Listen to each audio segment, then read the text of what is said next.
Occasion ఏదైనా location ఎక్కడైనా తెలుగువారి వేడుక అంటే ఆలివ్ మిఠాయి ఉండాల్సిందే. భారత సైనికులు ధైర్యానికి, త్యాగానికి, దేశభక్తికి నిలువెత్తు నిదర్శనం. ఎలాంటి పరిస్థితుల్లోనైనా వెనకడుగు వేయని ధీరత్వం మన సైనికుల సొంతం. అవసరమైతే దేశం కోసం ప్రాణాలు ఇవ్వడానికైనా వెనకాడరు. కానీ యుద్ధానికి సిద్ధమే అంటూ ప్రగల్భాలు పలుకుతున్న పాకిస్తాన్లోని సైనికులను యుద్ధ భయంతో గజగజ వణికిపోతున్నారు. బతికుంటే బలిసా కన్న తినొచ్చు అంటూ ఉద్యోగం విడిచి పారిపోతున్నారు.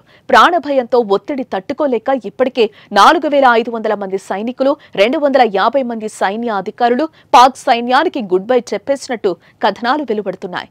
ఇంకొన్ని వేల మంది ఉద్యోగాలకు రాజీనామా దరఖాస్తులు సమర్పించినట్టు సమాచారం.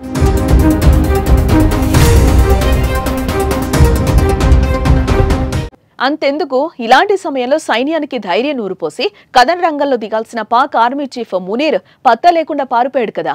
ఎక్కడున్నాడో తెలీదు. ఆయన పాక్ ఆర్మీ హెడ్ క్వార్టర్స్ రావల్పిండిలో బంకర్లో దాక్కునున్నారని పాక్ ప్రభుత్వంలో కొందరు అధికారులు చెప్తుండగా, మునీర్ దేశం విడిచి భార్య పిల్లలతో పరాయి దేశంలో తలదాచుకుంటున్నట్లు వార్తలు వస్తున్నాయి. కానీ పాక్ ప్రభుత్వం మాత్రం వీటిని ఖండిస్తోంది. ఇప్పటి వరకు అతడు మాత్రం బయటకు రాలేదు.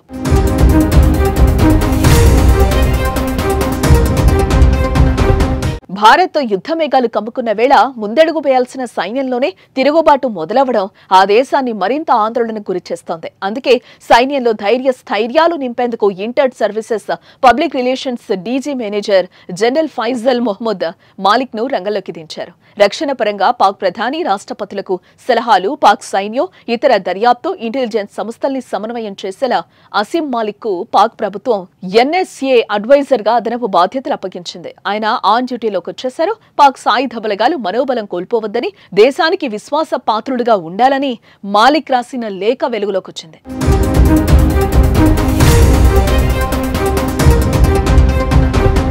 మరోవైపు పాక్ దేశంలో అంతర్యుద్ధం తీవ్ర స్థాయికి చేరింది. పాక్ సైన్యానికి బలూచిస్తాన్ కంటి మీద కునుకు లేకుండా చేస్తోంది.